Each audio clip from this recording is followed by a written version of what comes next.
चला तर मग आज आपण बनवूयात धपाटे, गावच्या पद्धतीत बनवूया।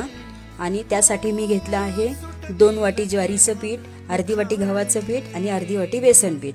वाटण्यासाठी हिरव्या मिरच्या, लसूण, जिरे आणि ओवा हे वाटून घेतलं आणि मग पिठं सगळी मिक्स करून त्यात हळद, मीठ, ते वाटण टाकून कोथिंबीर टाकून घट्टसर पीठ मळून घेतलं।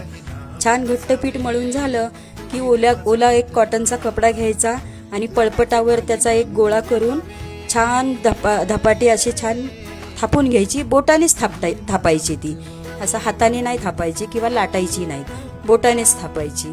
आणि मग नंतर त्याच्यावर तीळ पण टाकायचे सगळीकडून आणि एक मध्ये होल, दोन्ही चारी साईडला 4 होल करून ते छान असं तव्यावर तेल टाकून ते असं टाकून घ्यायचं। ते सावकाश करायचं, भाजत नाही ते। आणि मग त्याच्यावर असं तेल सोडून मस्त दोन्ही साईडनी भाजून घ्यायचं। आणि मग ते तुम्ही लसणाची चटणी किंवा शेंगदाण्याची चटणी दह्यासोबत खाऊ शकता। मी दही आणि जवसाची चटणी वापरते।